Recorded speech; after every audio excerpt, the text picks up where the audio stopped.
Cambridgeshire's quiet villages and ancient halls hide stories of restless spirits and dark memories. Join us as we uncover 10 of its most haunted places where echoes of the past still linger. Manor House, set beside the slow waters of the River Great Use Manor House at Hemmingford Grey, appears at first like a picture of English calm. This ancient dwelling, with parts dating back to the 12th century, has witnessed centuries of quiet domestic life and noble visits. Yet when the evening light fades and the river mist curls around its old stones, the house begins to tell a different story. Visitors and residents have long spoken of strange music drifting through the rooms. The sound of a lone flute, accompanied by soft singing, is sometimes heard late at night, rising and falling as if an unseen minstrel walks the upper floors. No musician is ever found, and the melody stops the instant a door is opened. The music seems to come most often from the first floor, where the echoes linger like a memory that refuses to die. Equally striking are the sightings of a woman in a long, flowing gown, moving with quiet grace through the garden. Witnesses describe her as solid, yet strangely luminous, a gentle figure who appears near moonlit flower beds or beneath the orchard trees. She does not speak, and after a few moments, she simply melts into the night air. Poltergeist-like disturbances add to the mystery.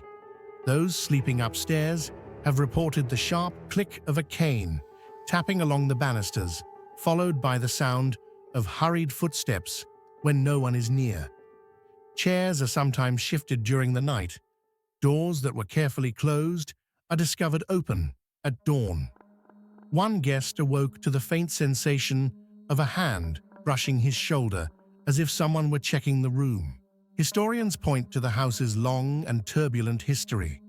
Perhaps the Phantom Lady is a former mistress who still tends her beloved garden, or a musician from centuries past whose final melody still echoes through the stone walls. Whatever the cause, the combination of music, footsteps, and silent apparitions makes Manor House one of the most compelling, haunted homes in Cambridgeshire. By day, the house remains a cherished landmark, admired for its medieval architecture and tranquil riverside views.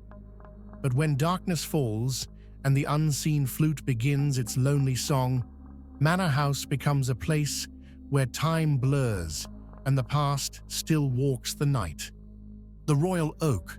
At the center of historic Godmanchester stands the Royal Oak, a centuries-old inn with a timbered facade and a reputation for warmth.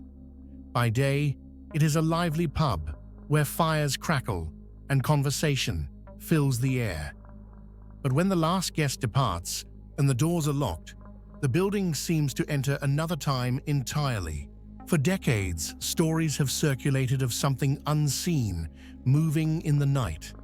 In older accounts, witnesses spoke vaguely of a blurry shape flitting across darkened corners, a presence more sensed than seen. These tales faded for a time until a striking incident brought new attention to the pub's shadowed past. Late one evening, a manager carefully stacked the chairs and straightened every table before locking the doors. All was quiet and secure.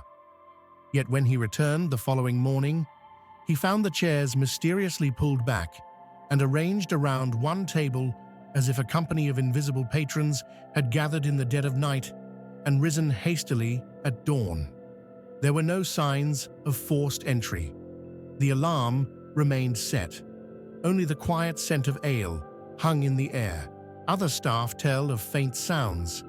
After midnight, the creak of a door that never opens, the almost polite scrape of a chair across wooden boards, and once a soft burst of laughter that seemed to rise from the empty cellar. One cleaner swears she heard footsteps cross the bar behind her, steady and deliberate though she worked alone, and the door was bolted from within. Local legend offers few clues. Some wonder if the Royal Oak was once the scene of a secret meeting, smugglers planning a route along the River Great Ouse, or a card game that ended in sudden violence. Others think the pub simply holds on to the energy of centuries of convivial nights, a memory replaying itself long after the drinkers are gone. By daylight, the Royal Oak is all welcome and cheer. Yet when the lights dim and silence settles over the old timbers, chairs may slide back into place for unseen guests. In those quiet hours, the pub seems to play host to gatherings that exist only in echoes and shadows. St Ives Town Hall. Rising above the bustling market hill of St Ives stands the Town Hall, a dignified 19th century building with elegant arched windows and a clock tower that has long measured the town's daily rhythms. By daylight, it is a hub for civic meetings and community events. Yet after dusk, when the streets empty and only the river wind moves through the alleys, the town hall is said to belong to another age. Caretakers and late working staff often speak of unaccountable sounds from the upper floor.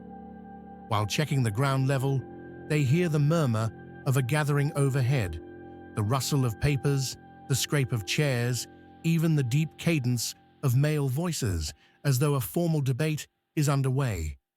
But when they climb the stairs, the upper rooms stand empty and dark, their doors still locked from within. One evening, a maintenance worker paused midway up the staircase, convinced he heard the deliberate rap of a gavel echo through the hall. Another swears he caught the faint scent of pipe smoke curling in the air of a room that had not been opened in weeks. A volunteer recalled arranging chairs late at night and hearing a sudden hush fall over the building, followed by a single sharp footstep behind her, though the corridor was empty. Local folklore links these mysteries to the building's civic past. St Ives Town Hall once hosted heated council sessions and merchants' disputes, times when strong words and secret dealings shaped the town's fortunes. Some believe the long-departed councillors return to relive their arguments, compelled to hold endless meetings long after the town has forgotten their names. By day, the hall stands as a proud emblem of local government and public life. But when night gathers and the last light fades from the market square, the sound of phantom assemblies drifts through the deserted building.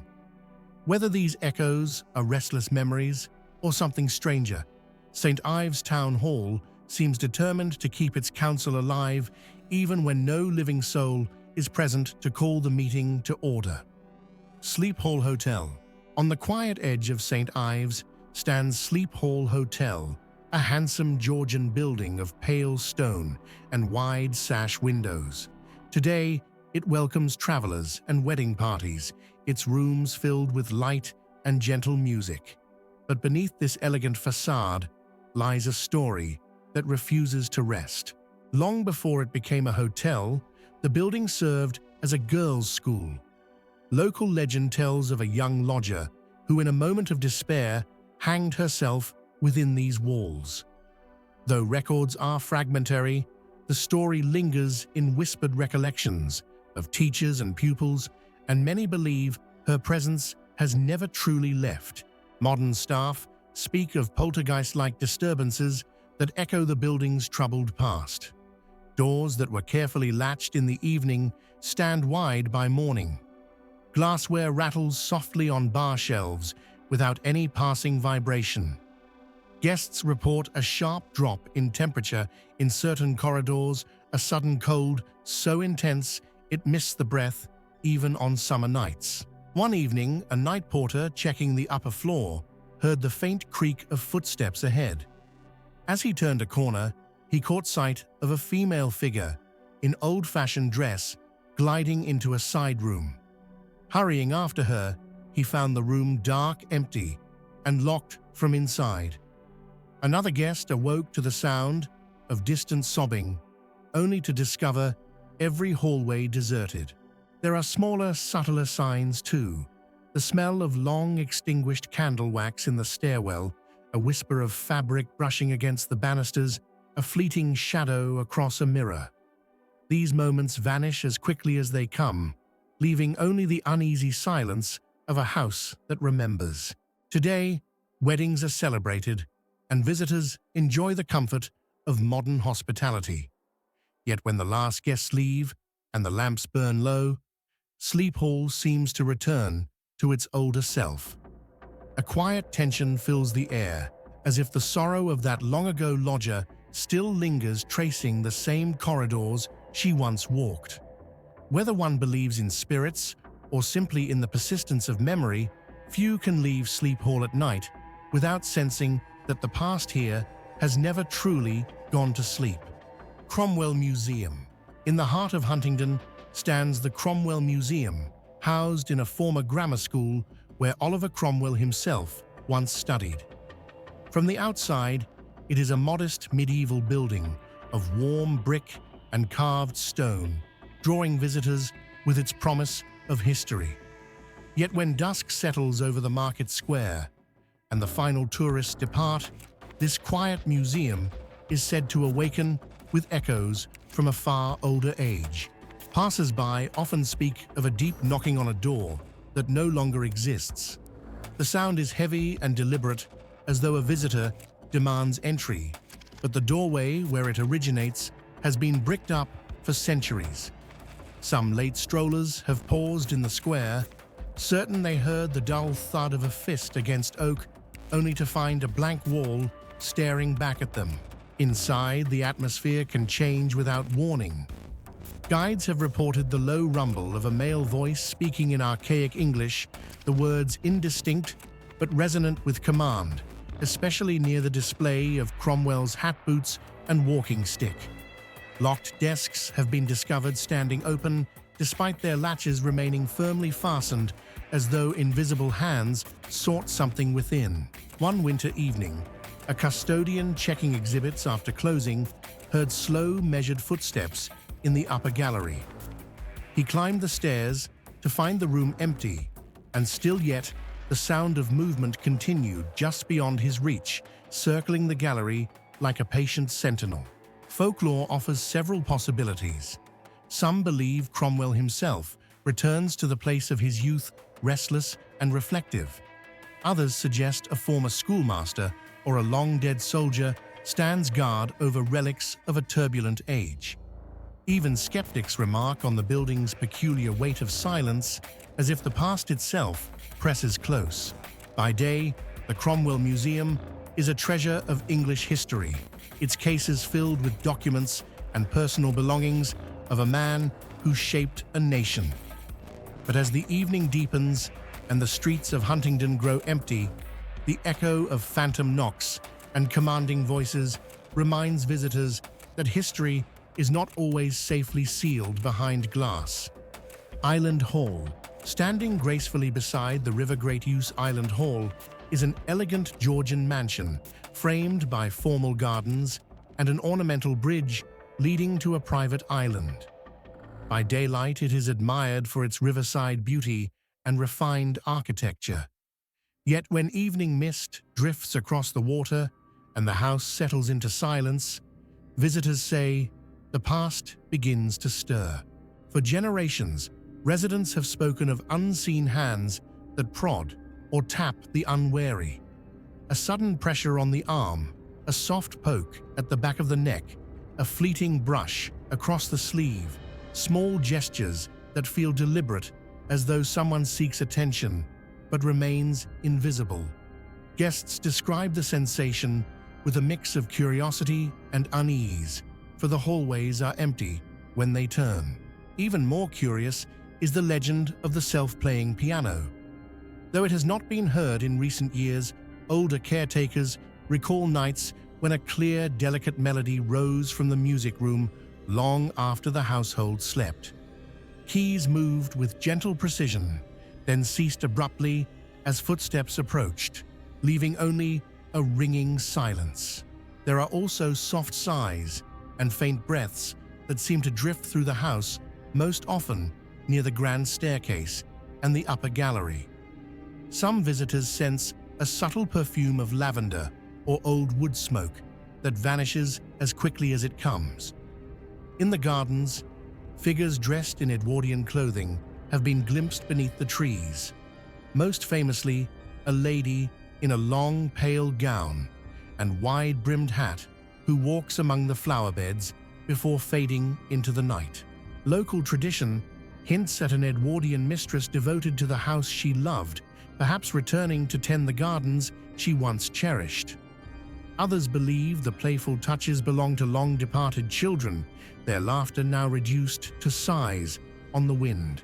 By day, Island Hall stands as a stately example of Georgian elegance open to guests and celebrations. But after dark, when the river fog rolls in and the piano's remembered notes seem to hang in the stillness, the mansion feels poised between worlds, a place where love memory and quiet mischief may never have entirely left. Woodcroft Castle, rising from a quiet meadow near Eton Woodcroft Castle, appears every inch the romantic fortress, a moat-fed island of ancient stone, its towers reflected in still water. Yet behind the beauty lies a memory of savage violence, one that locals believe has never truly faded. In the summer of the 1640s, during the English Civil War, Woodcroft became a last refuge for Dr. Michael Hudson, a loyal supporter of King Charles I. When Roundhead soldiers surrounded the castle, Hudson held out stubbornly, but betrayal opened a gate and the attackers poured in. What followed was merciless and brutal. Historical accounts tell how Hudson tried to escape across the moat. He was dragged back beaten and slashed with swords. Some say his fingers or even hands were cut off as he pleaded for mercy. Others recount that he was thrown from a tower into the moat still alive and finished off in the cold water. The savagery shocked even that violent age. Centuries later, villagers speak of terrifying echoes of that night. On certain still evenings, a desperate cry rises from the water, fading into a low moan that seems to circle the castle walls. Walkers on the surrounding paths report the apparition of a tall man in dark clothes, his sleeves hanging limp, where his hands should be pacing the battlements or gliding along the moat's edge before melting into mist. Inside, caretakers have found doors unbolted and shutters rattling violently when no wind stirred. One visitor swears he heard the splash of something heavy striking the moat, followed by a long, gurgling breath. Dogs brought to the grounds sometimes stop dead and whimper, refusing to cross the bridge. Historians confirm the outlines of Hudson's death, but the persistence of these phenomena remains unexplained. Perhaps the castle, with its stonework soaked in that dreadful night, simply replays its own trauma, a memory too fierce to rest. By day, Woodcroft Castle still charms the eye with its ancient towers and quiet waters. Yet when twilight deepens and the air grows unnaturally still, the echo of screams and the figure of a handless man remind every passerby that the past here is not past at all. Commemoration Hall. In the center of historic Huntingdon stands Commemoration Hall, a dignified Victorian building of high windows and echoing corridors. By day, it serves as a venue for concerts, exhibitions, and civic gatherings. Yet when the last audience has left and the final lights dim, the hall is said to play host to strange visitations that defy ordinary explanation. A former caretaker often spoke of doors left mysteriously unlocked after he had double-checked them, and of lights shining in the basement that moments earlier had been extinguished. On one late-night round, he heard the sudden rush of water in the ladies' washroom.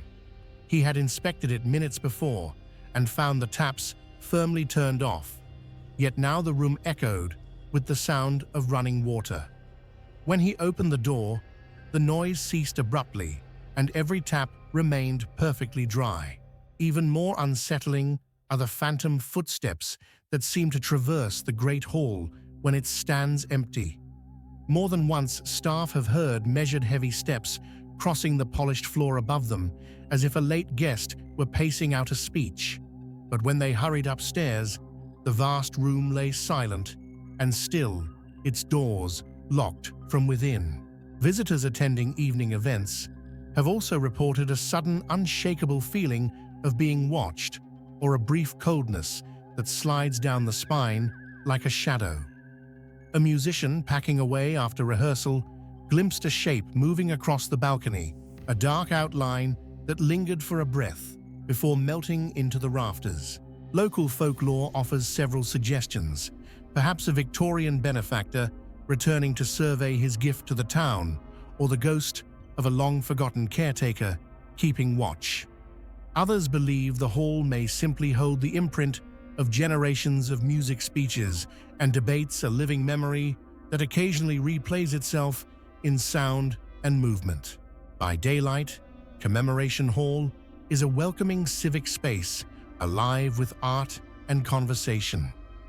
But as night deepens and the last echoes of the day fade, the building seems to breathe on its own.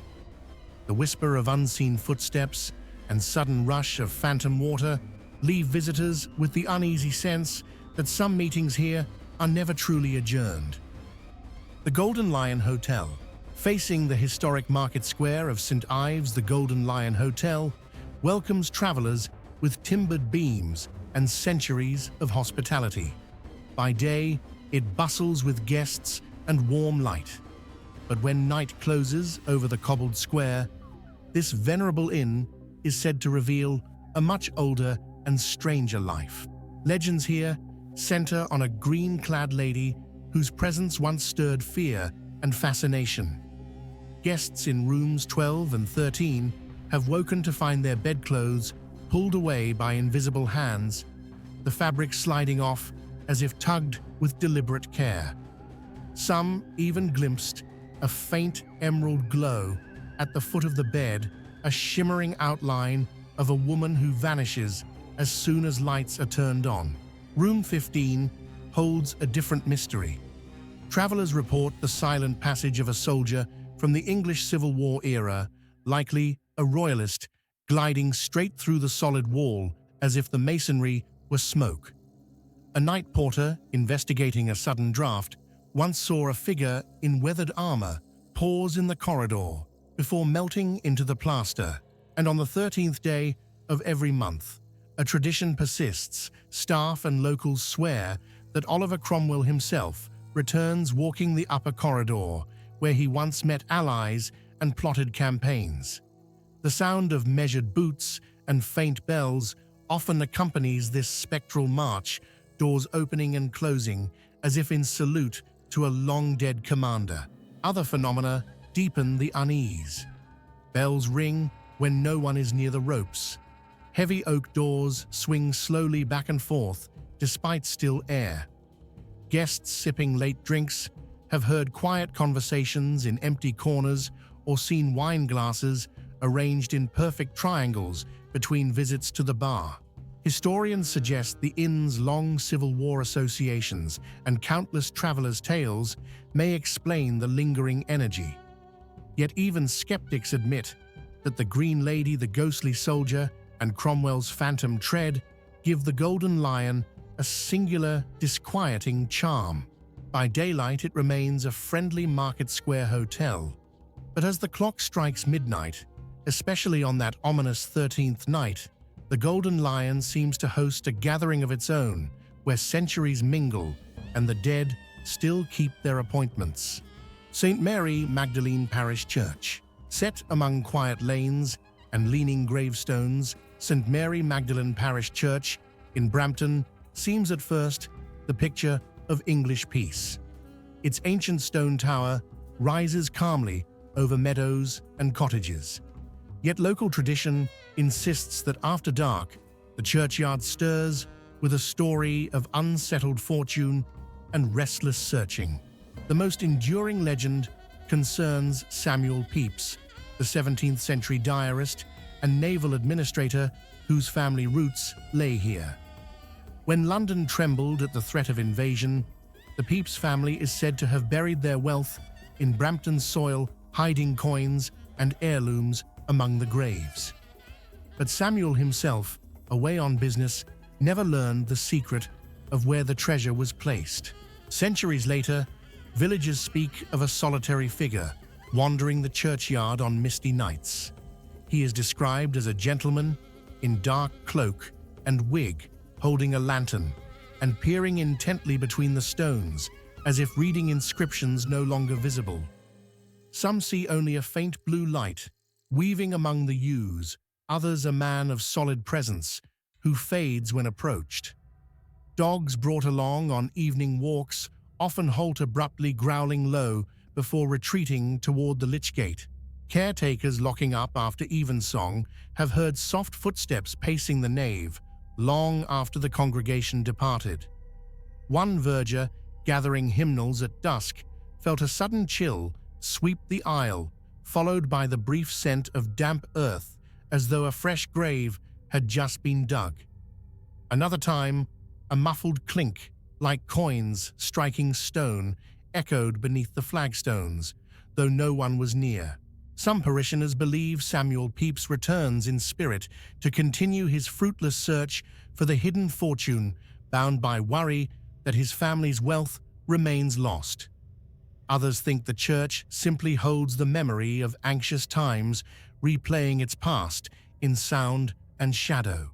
By daylight, St Mary Magdalene is a cherished village church, its bells marking weddings and quiet Sundays. Yet when fog drifts in from the fields and moonlight touches the leaning stones, the air seems to tighten. In that stillness, the figure of a searching gentleman may once again step silently between the graves, seeking riches that only the earth remembers. Cambridgeshire's ghosts are just the beginning.